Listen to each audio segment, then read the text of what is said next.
Welcome, everyone, for the book launch event for Maxwell I Gold, his poetry collection, Tiny Oblivions, and Mutual Self-Destructions, available now from Raw Dog Screaming Press. This is a very interesting collection of cosmic horror poetry. You can see this beautiful cover here by Lynn Hansen. I hope that you get a chance to read it and enjoy it. If you do, please, as always, leave a review. I'd like to welcome all of our AllAccessCon regulars and supporters. Again, thank you for supporting our campaign and being with us these years throughout the pandemic and everything else that's been going on.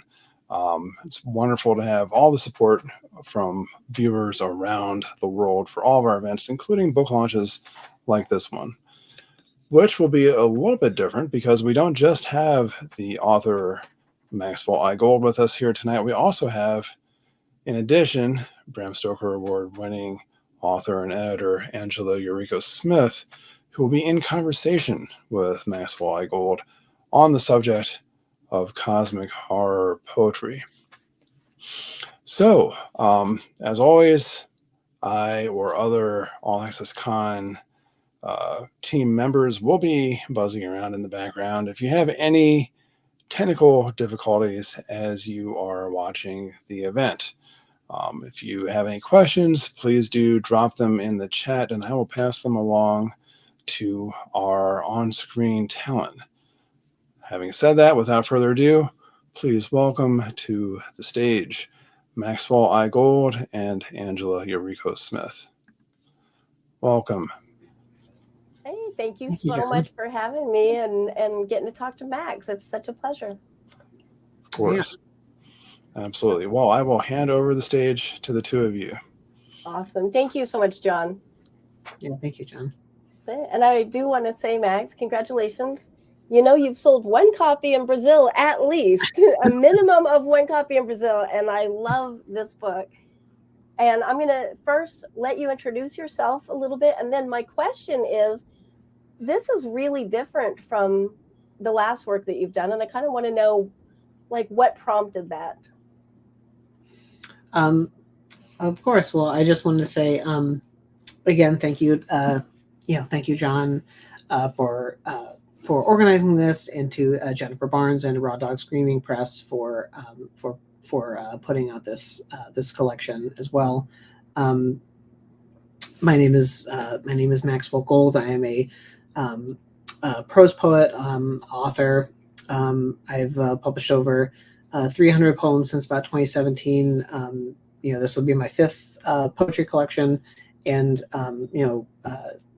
my last poetry book was nominated for a Bram Stoker Award, Bleeding Rainbows and Other Broken Spectrums. And I guess to go into your question, this is a little different from my last book, which was homoerotic cosmic horror. So it was a little different. So your question is what prompted this change, I guess? Yeah, why did you change it from not safe for work poetry to safe for work poetry? You can actually read this at work. It's okay, people. You won't get fired. And yeah, Bleeding Rainbows was a very, very specific, type of collection. I think, I started writing cosmic horror and weird fiction. I think, there was a little bit of I don't want to say like a homecoming, because I didn't really, I haven't really left cosmic horror in that sense, but, this was meant to be kind of a follow-up to my debut prose poetry collection, Oblivion and Flux, which came out in 2021. So this was kind of a little bit of a quote-unquote sequel / follow-up to that collection. Awesome. Well, I love the variety in it, all the different ways that you wrote, because I'm pretty used to you as a prose poet. So this was like I won't say refreshing, because that implies I was tired, but this has been really exciting to kind of go through here and see all the new things that you were experimenting with. What are some of the ways that you Like, did you research different styles, or were you just going by instinct? What are some of the inspirations behind this variety? There was a little mix of both. There's some that were very, very much very much prose poems in the sense of their structure and form, but there were some that I kind of went off of a little bit of a what's the word? Allen Ginsberg kind of deal. I really do. I love Allen Ginsberg. One of them, which I'll probably read later this evening, was The Mouth That Cries Oblivion. It has that kind of like similar beginning and refrain, where at the end out of the mouth, at the end out of the mouth, it kind of goes and follows that melody throughout the whole poem. I kind of wanted to experiment with that style a little bit in this collection, because I've been trying to play around with it more in upcoming projects and just in general. So yeah. That's awesome. Is that, especially given the title, any kind of callback to that first collection? Yes and no. It's more or less a I was thinking a lot about, like, when I started this book, it was actually coming back from Necronomicon, the last one, so 2022. Sorry, since COVID, the years changed. It was on odd years, now it's on even years. So I was on the flight back from Providence, and so sometimes when I write poems or collections, sometimes it starts with the title, sometimes it starts with the poem. And this one, like, the idea of oblivion is a state of forgetfulness, or a state of nothingness. Forgetfulness can be nothing. And my grandfather passed away from dementia, and for anyone who has had to go through that, or known anyone who's had to go through that horrible disease, the idea of oblivion is a little bit of a personal thing for me. So there's the idea of, like, the idea of forgetting is like terrifying in and of itself. So I guess, going back to the plane, I was on the plane, and I just thought about the original title for Oblivion and Flux, and then I thought about just the idea of, like, tiny oblivions, tiny bits of forgetfulness. Whether we have a choice, whether that happens to us by choice or not. So then that's kind of where the title, Tiny Oblivions and Mutual Self-Destructions. I like that. That's almost scarier to think of tiny oblivions than the massive oblivion, because they creep up on you and you have no defense. Yeah, I wanted to make this collection a little more personal. I mean, because, like, cosmic horror is something that is, it's a sense of doom and nothingness on, like, a vast scale, but you can feel that I wanted this collection to feel like that on a personal level.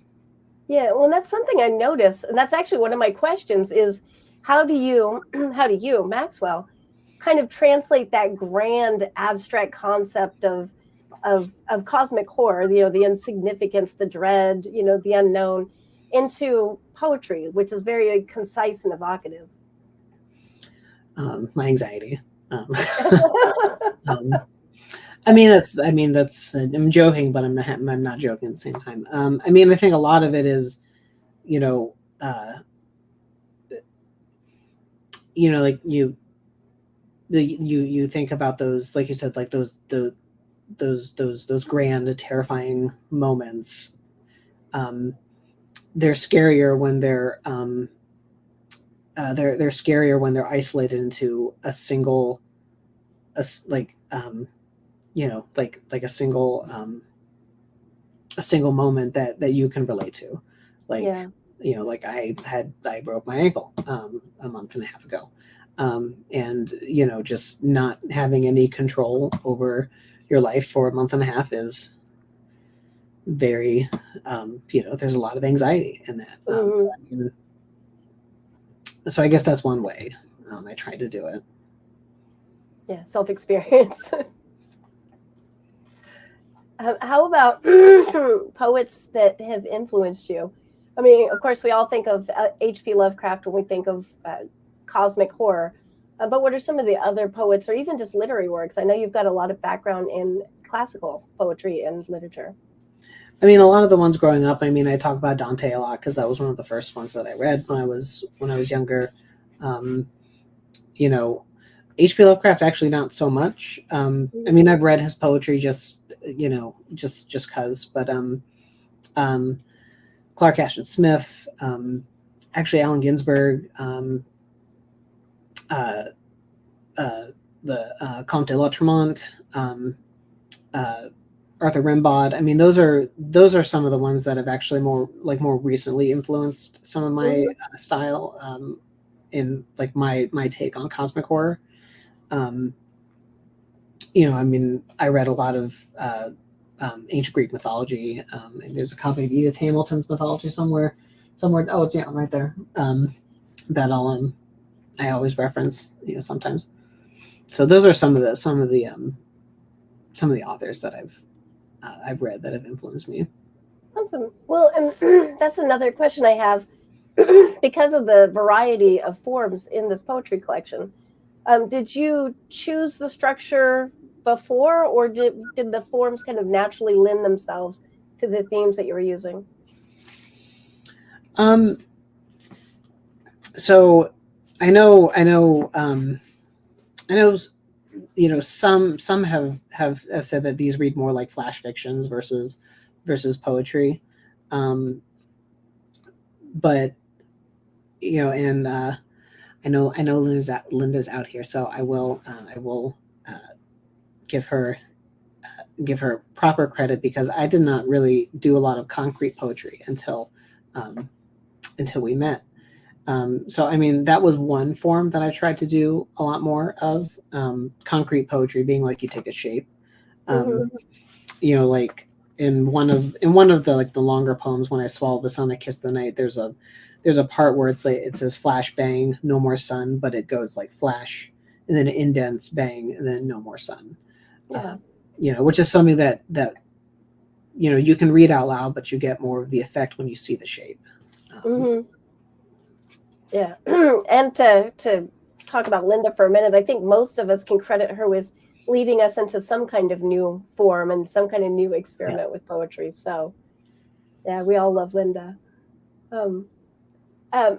So I know that the cosmic horror really deals with the existential dread and all that, but you also have a lot of beauty in your work and introspection. Do you do that on purpose? Is that kind of how you see kind of like the yin and the yang, the balance?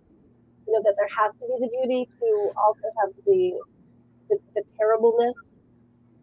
Well, I mean, I don't know, not to sound cliche, but I mean, all because something's terrible doesn't mean it can't be beautiful at the same time. Say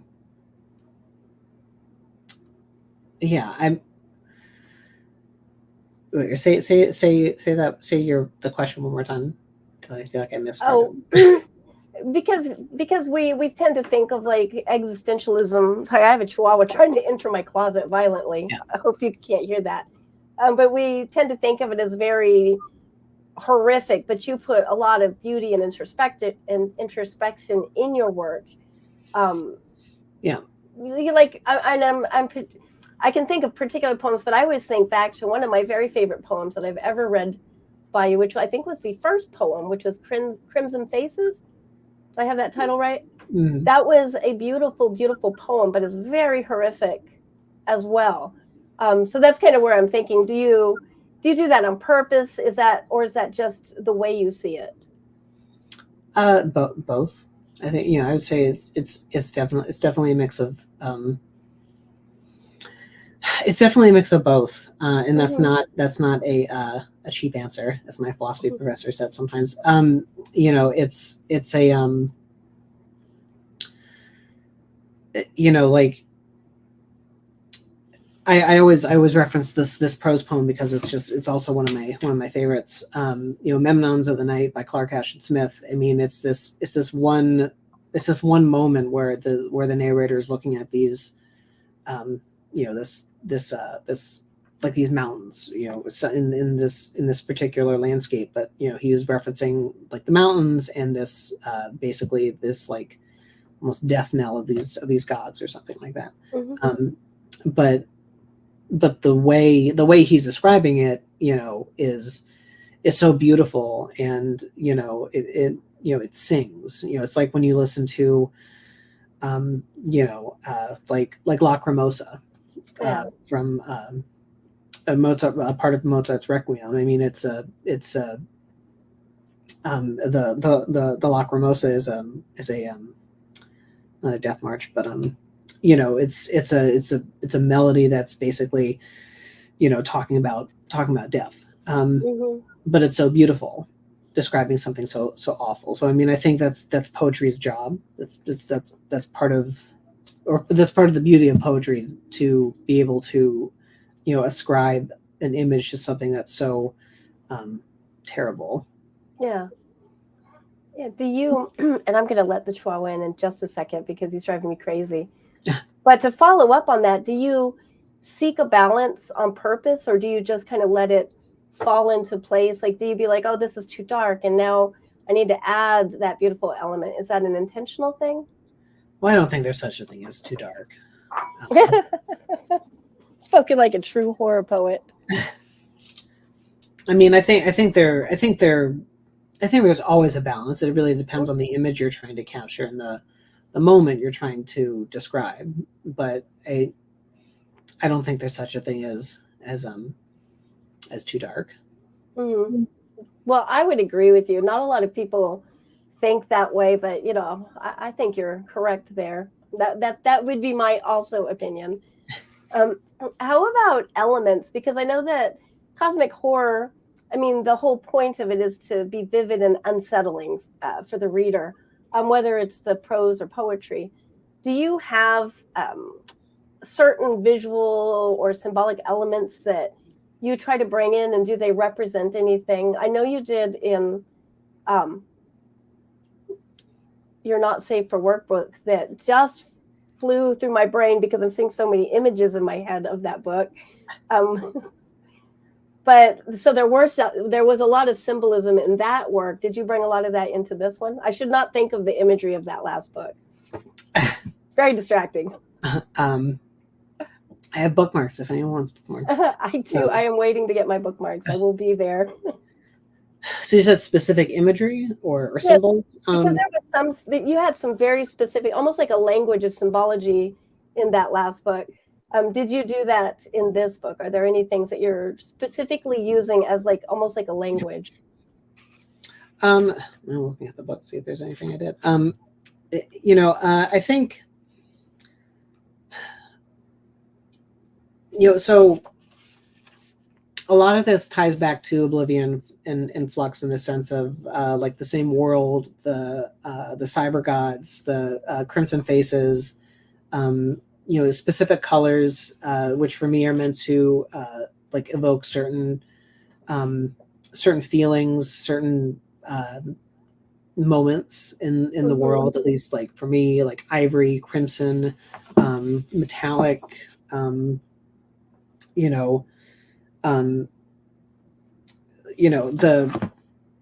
the crimson faces are obviously a reference to not just Trump, but just like that, like for me is like just that sense of the world. So I guess the answer is yes. Like there is a specific world. There are specific images that I use to craft this collection.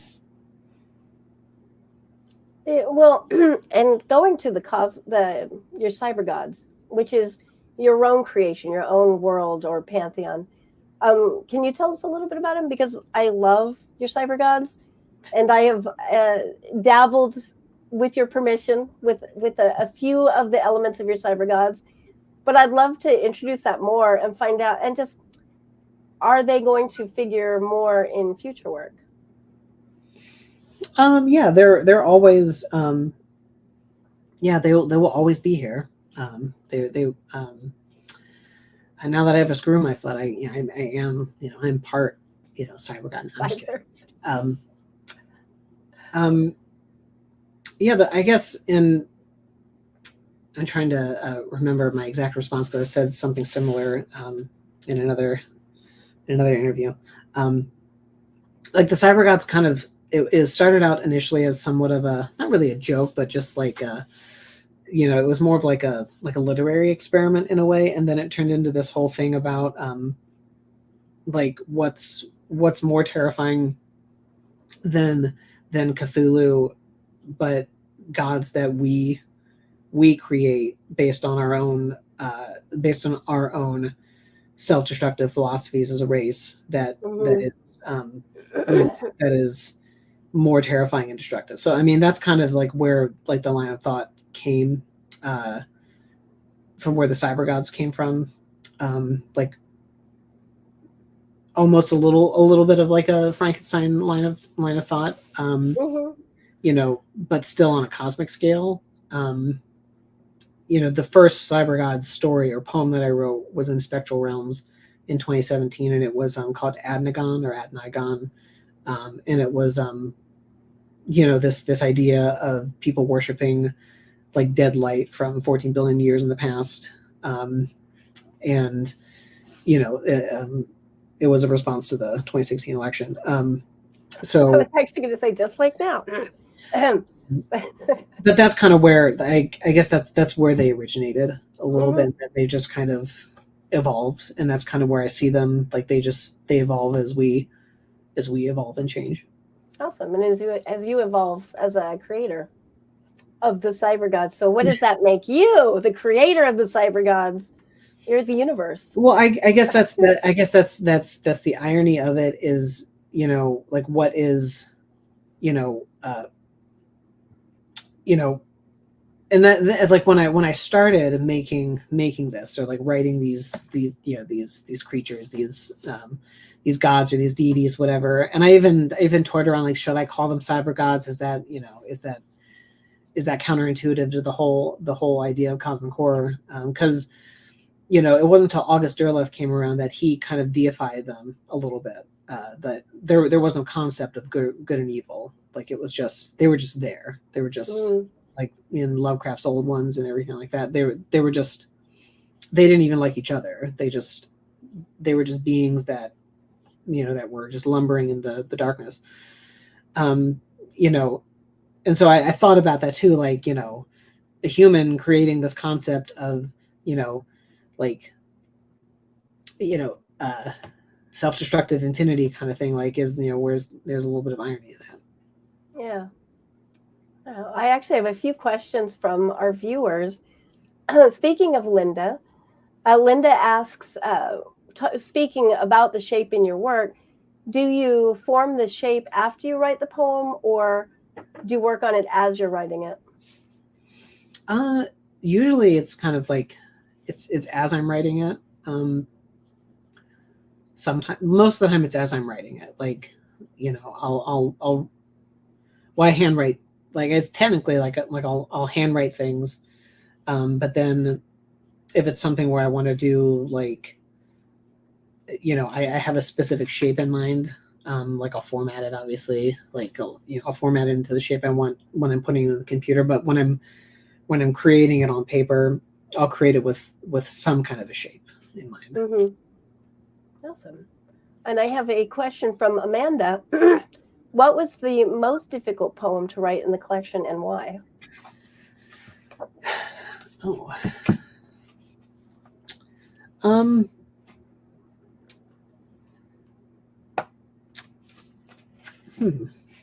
have to. I don't know. So this one wasn't really. It wasn't difficult. No, they were so easy. No, no. This one was. I don't know if I want to say this was the most difficult, but this one was challenging because this poem, Cthulhu's Grave, was it was kind of a like a love letter to like the death of Cthulhu. Like that's what I wanted it to be. And I don't know if it came across that way. For me it did, but I guess the real question will be if others found it that way. So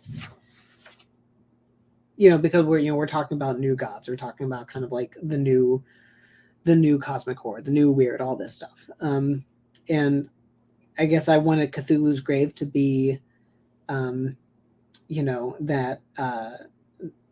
like Cthulhu is dead kind of poem. So I guess you could say that was the most difficult, because that's a lot to capture in a poem. Yeah, could you feel the spirit of Lovecraft kind of going, you can't write that? I wish. It's not true. I am angered. Well, I probably this is our last question before you start reading. But I want to know what draws you personally to the genre of cosmic horror, because it's not exactly. It takes a special person, I would say, to dabble with cosmic horror. And how does your own understanding of the cosmos influence the themes and tone of your poetry?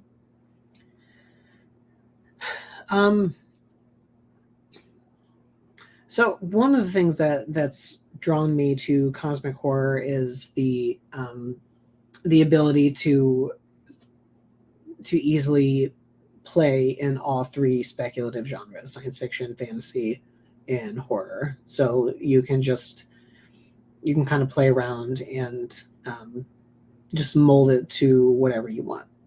That's one of the things that I've enjoyed a lot about weird fiction and cosmic horror.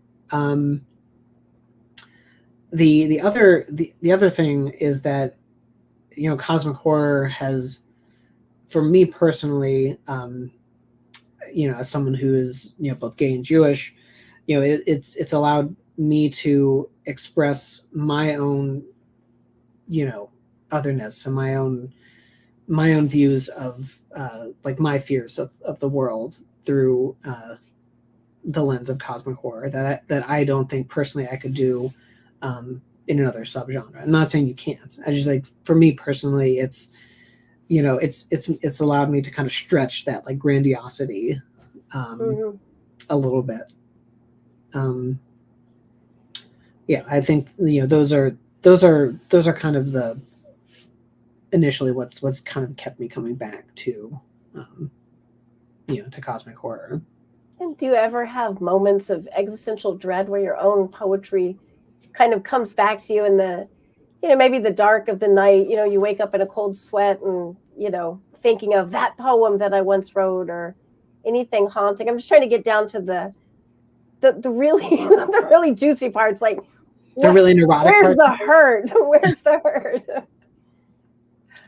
Now, but are you haunted by your work? Because sometimes things recur to them, and the only work that I guess like has really moved me to the point of tears is my Other Terrors story. I mean, that's and there were elements of cosmic horror that I that I've used in that. I mean, I guess another symbolism is yellow stars. I use that here and there in some of my poetry. I read that for the first time at actually I think it was Necronomicon, and that story moved me to tears reading it out loud. It's only like a 1,200 word story, and for those who are not aware, you can get a copy of Other Terrors, but it's a story that's actually based on it's actually based on real events in the 1880s when the Ku Klux Klan was near the height of its power. But the story is actually, it's about a black man and a Jewish man who are lynched. That was probably one of the hardest stories that I've ever ever written, and so that there are elements of cosmic horror infused in that story. Yeah. Well, that is definitely haunting. I mean, that would keep me up at night. Yeah. So well, thank you. I think that you're going to be reading now for us from this book that I just happen to have with a beautiful cover by Lynn Hanson. And I just want to congratulate you. It has been a pleasure talking to you about all this, and also just to be privileged to be your friend and be privileged to have been able to read this collection before it came out. So, well, thank you. And I can't wait to see what you come up with next. Well, thank you for asking all these questions, and and for everything. And thank you to John and Jennifer as well for all of this. Yeah. So I guess I'll just jump in. Yeah, I guess so. Because I'm looking at the schedule like, okay, so we are scheduled now. Maxwell I. Gold will be reading from his collection, Tiny Oblivions and Mutual Self-Destructions. All right, well, I will, let's see. Well, I will read, actually, I'll start with Cthulhu's Grave, since that was, if I can find the page. That was one of the ones that I referenced.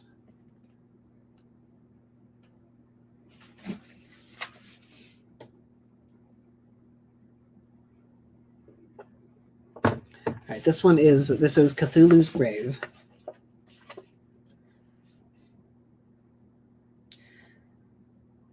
The swamp was thick, riddled with broken monuments, inane chirps from leathery winged creatures atop dead stumps and empty cement graveyards that once were cities. Useless were the dreams which dared to understand what lay rotting beneath slime and silvery pretension, like metallic bones carved from the girth of new stars. Many tried and fell, through thicket and thorny brushes, finding their bruised membranes boiled in darkness, where the old lights burnt turned away from the ancient monsters, coerced by terrible masters too fearful of what they'd stirred awake so many eons ago. Great and awful, proclaimed those constricted by tentacle prophecies, crippled by the sight of nothing but ghoulish false promises. There, below the syrupy drips, muck, and death of the swamp, no bones, or withered corpse, or shriveled pustules of a fabled squid god or fungi thing lay buried, waiting for the unsuspecting, naive sapient to unearth ivory and tusks so massive it might haunt the minds of deranged philosophers.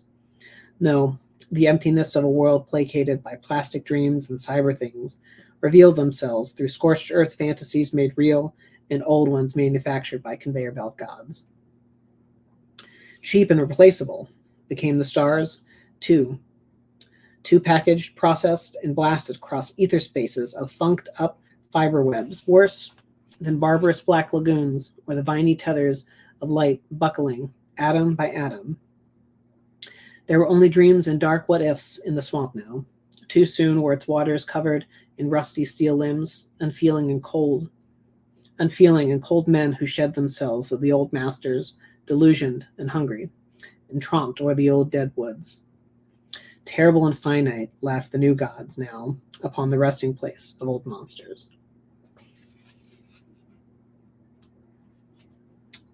So that was Cthulhu's Grave. That was the love letter to the death of Cthulhu. I'm actually reading along with you. This is so cool to actually hear your voice while you read. So these three. These three were kind of there is somewhat of an order, but this one is these three are modulation, tabulations, and termination. They're kind of like a cycle. Sometimes I'll do that. Like I'll write one and then split it into three, or I'll write like a whole cycle. So this one is called modulations. So it began with the shedding of self, bit by bit, bite and beast, a loss here, a cut there, something that was expendable, forgettable. A piece of self changed to fit the greater whole for the sake of itself.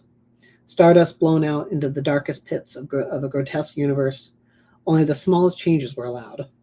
Forever and continued like shadows in the dark, lost to me so that one day there might be another reason to fall or cry in the night again. Tabulations. So this is the next section. They wanted nothing more than to squeeze the final bits of blood and dust from my fragile body, stuffed inside cursed corporate temples atop some sad hill where the faded grass danced in the cold, dead air. These are the killing fields of corporate monsters whose miscreant excess littered the wastelands of tomorrow. What else was I to do? What else was left for me to give? Another per-unit, per-body calculation forced to produce and balance on lifeless spreadsheets until atoms totaled oblivion or the lights leveled out into shadows. Still, piled higher in the stockroom in sterile star vaults, the never-enough calls for progress to tabulate the cost until time cried to the winds no more. The bottom line was drawn, and there was nothing left to do. Termination. So this is the last part. Trapped inside a cold, narrow steel corridor, the disembodied ribcage of some dead corporate beast, I knew my time drew nigh. I waited until they came for me, muffled voices beneath the static and shadow, praying for the end while others tried to run for the inevitable hungry blades.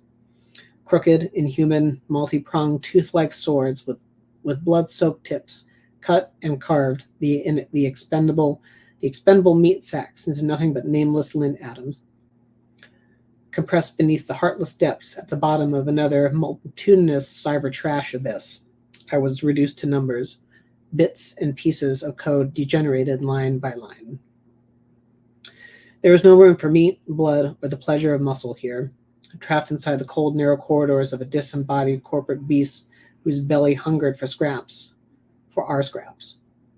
There was no place for me in the world, so I waited until they came for me, tossing me into the fat, overworked incinerators of tomorrow. So those are the three sections. The three sections: modulation, termination, tabulations. I love it. You have such amazing imagery. I just want to say that's one of my favorite things about your work. Oh, thank you.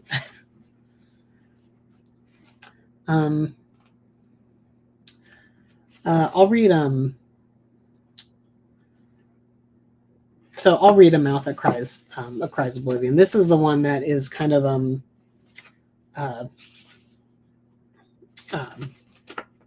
little bit like Howl, if you read Howl before. The Mouth That Cries Oblivion.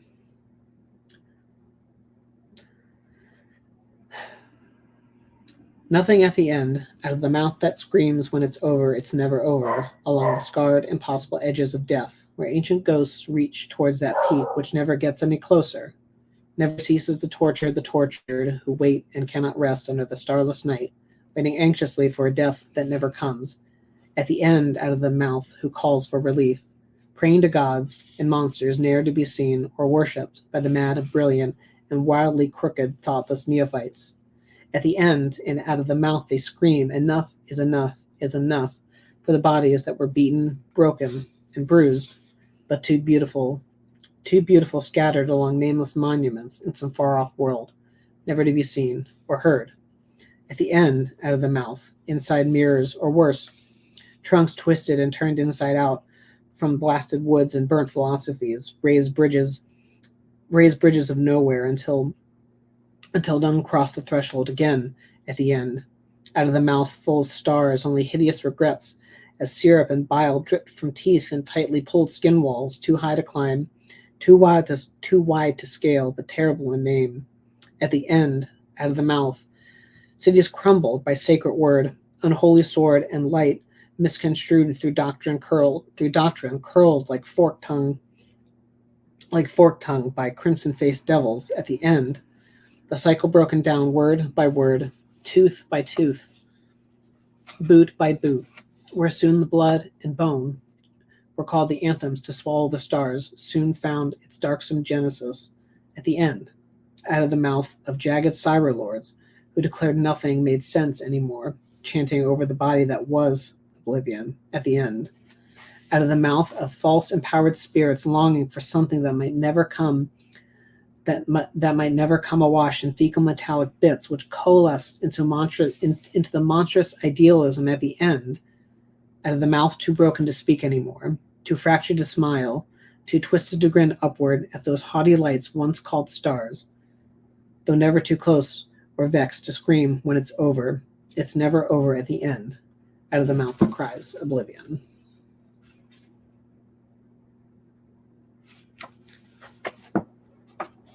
So that's one of those ones that's like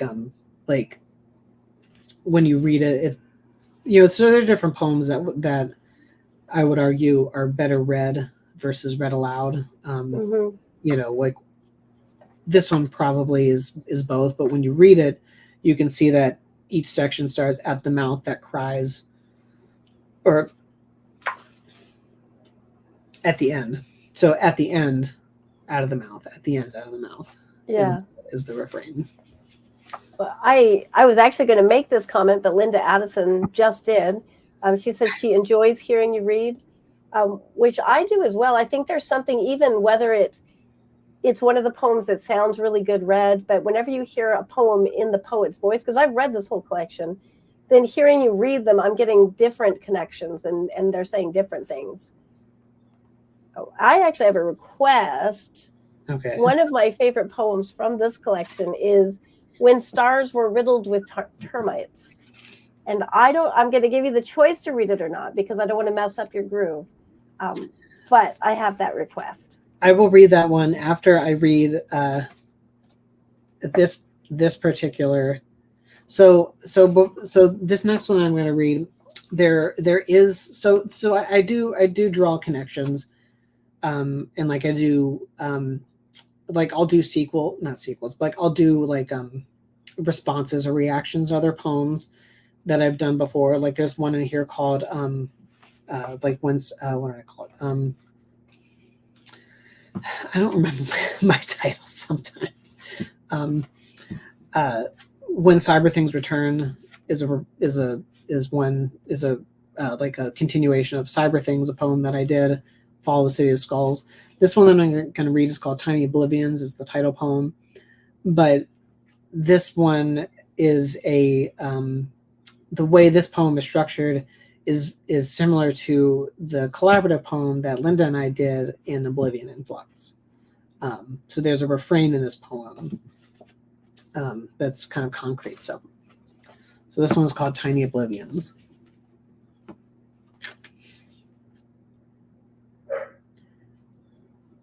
Not like this were the pleas from dying gods who drowned in ink, stars, and blood. The familiar throngs I'd hear in my undulating nightmares, a Promethean hell which awaited me. Not like this. Trapped beneath horrid impossibilities that were visualized in voids unimaginable, in depths where I'd once bled every truth until my consciousness laid wrinkled in dry skin of depraved skeletal lunacies. Not like this.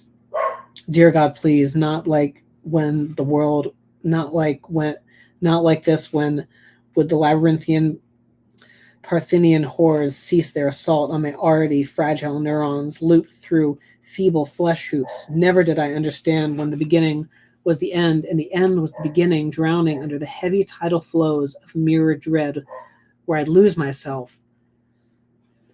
Not like this. The curse of objectivity and signification were never to be enjoyed or understood, but hopeful I'd find a way through the blood and banishment from existence when I came across familiar gateways, seen this place before.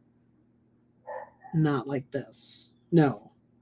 The tedium too fragile or broken steps which led me to forbidden temples and brain-cracked palaces where banshees cried beneath shrill, thunderous horizons, clapped with iron prophecies that bent me, bruised me, and pulled me closer, painfully.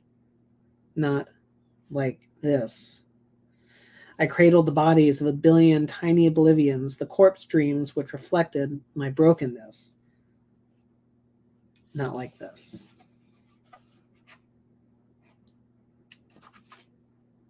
So that's the title poem. Applause.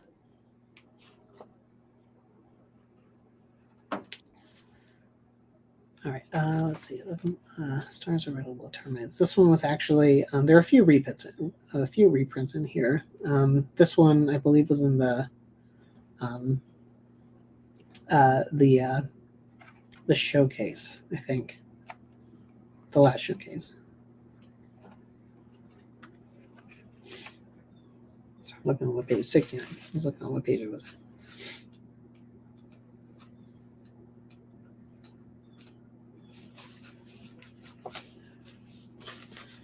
Okay, this one is when stars were riddled with termites.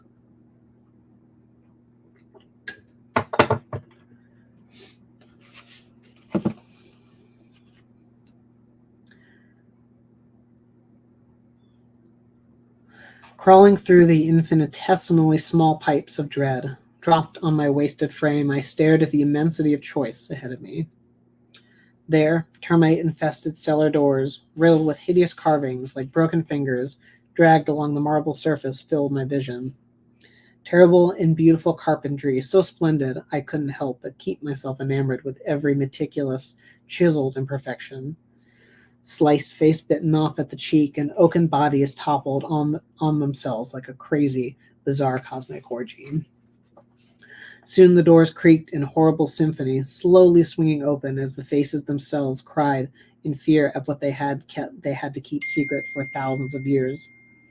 Run, I thought they said, with termites spilling from their wooden lips, but all I saw was the fog, shadow, and steel claws which begged, no, reach for me through the spectral haze. There had to be a way back, some way out of this place, away from the horned beasts whose matriculations, born out of my worst nightmares, dare to consume me again. Please, no, I cried, staring into those yellow, beady eyes planted deep inside its angular face like pools of dead stars. Teeth like knives began to gnaw at my skin. The pain too great, where all I could focus on were the horrendous, bulbous eyes which pulled me farther into the darkness beyond the dead wood pylons toward the other side of infinity. Laughter, so metallic and cruel, echoed around my brain as I was carried through the rhizomatic tubes by the tiny foot soldiers of Oblivion along the winding, rusty pathways to a place where stars rotted from the inside out, behind drossy skulls. I knew there was no way out of this place again. The pipes of rubbish and dread. Awesome. And I do remember where that came from, which is why I specifically asked for it. Because I could. Yeah. Well, I love hearing you read, and I want to say you can keep reading. I know that John Lawson is going to come in and do a raffle at some point. So I think just keep reading because you've got a lot of beautiful poems in here. And then John will pop in when it's time to do the raffle. Well, I guess I'll do, let's see. I'm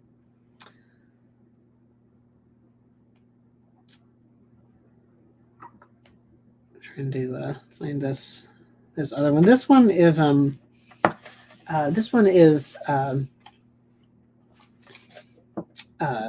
continuation. So there's I did a few poems called City of Skulls. The first one was called City of Skulls. Another one was called like Return to the City of Skulls, and this one was called The Fall of the City of Skulls. So the City of Skulls is like a symbol, metaphor I've used as kind of like a,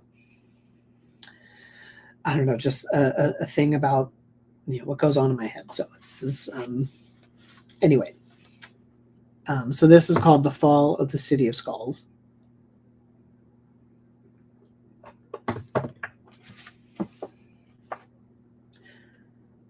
Tired and heavy were the bulbous eye sacs filled with mucus and nonsense in my skull, prepared to burst at the next piece of oblivion which piled higher over the broken dream streets that were once a city.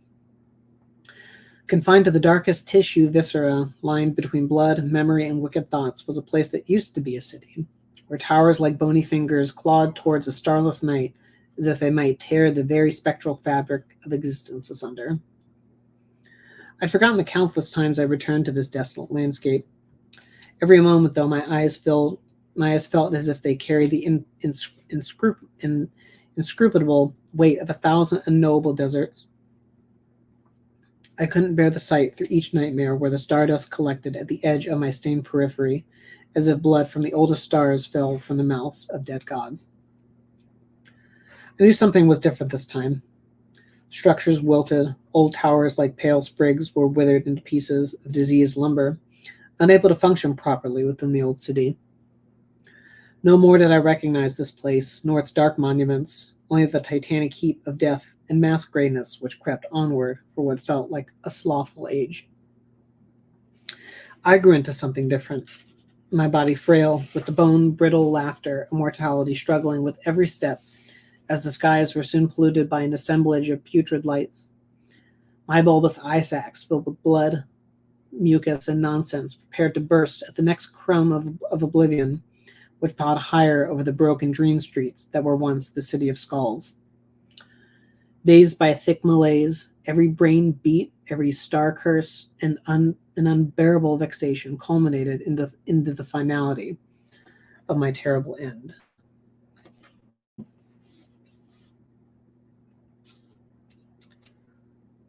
What was the fault? Beautiful.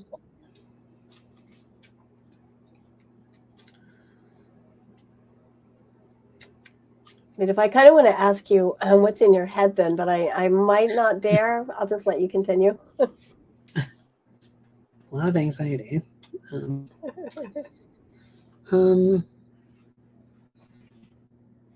Cities, are also a big thing. I'm going like thinking back to your question. I mean,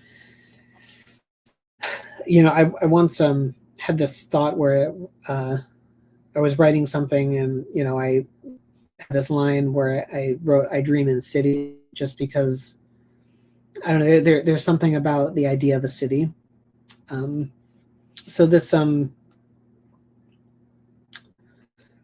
this next one. This next one is called "The Ruinations of Adnagon." So Adnagon is the first cyber god.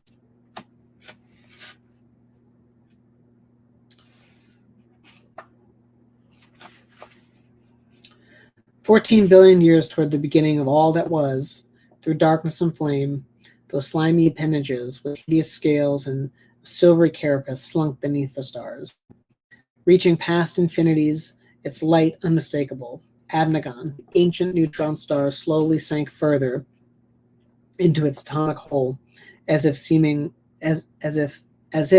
some unholy cackle where I saw the specks of pallid light descend over the city below.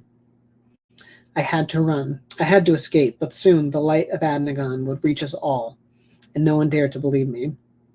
Radiant spectral droplets, as if some amber rain now covered the streets, enamored those pathetic flesh sacks on the tiny floating rock, too late, as the stars themselves fled into their dark retreats, afraid of the thing at the edge of space. Streets soon crumbled. Buildings fell like cheap plastic skeletons, consumed by the evil that was at Adnagon, returned to finish that which had begun when time was less than its equal. I had to flee, despite the futility of my actions, though all at once, as if struck by some unknown paresthesia, a black exuberance washed over me, whereupon I collapsed in the awesome and spectacular doom that was prepared to consume us all. Tears soaked my ashy cheeks as I bathed myself in the burning light of Adnagon. So that one was just kind of a little bit of a callback to like the first poem I wrote, which was just simply titled Adnagon. Mm-hmm. This was kind of like Adnagon's here to finish the job. I like it. Let's do one more, and then I think John's going to come in here and raffle off some goodies, and then we'll let you have a break. Let's see.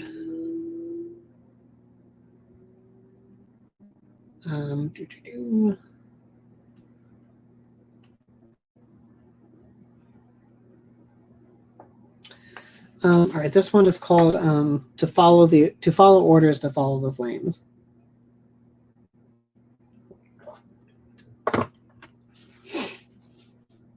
Click, tick, and boom.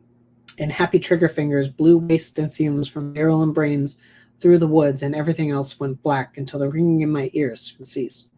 The world was flipped upside down, and the flames were everywhere.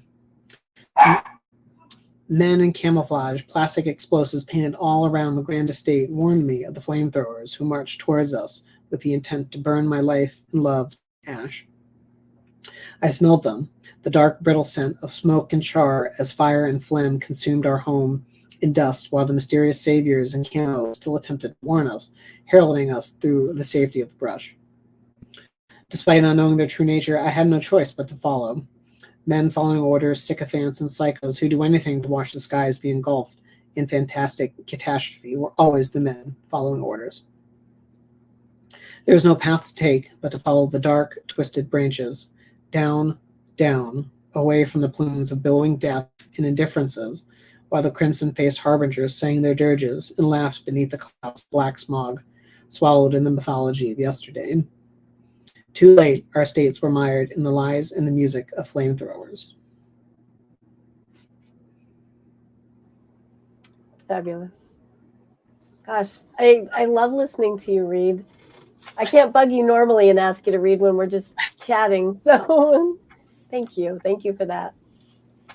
And thank you, Angela, also for your idea. I started reading along as Max was performing his readings of the poetry out loud. I read along on the page, and that was actually my different experience. Yeah, isn't it awesome?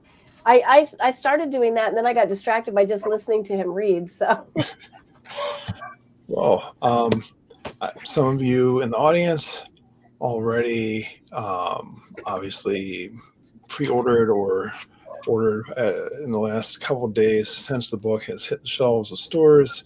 If you did not have a copy to read along, now is your chance.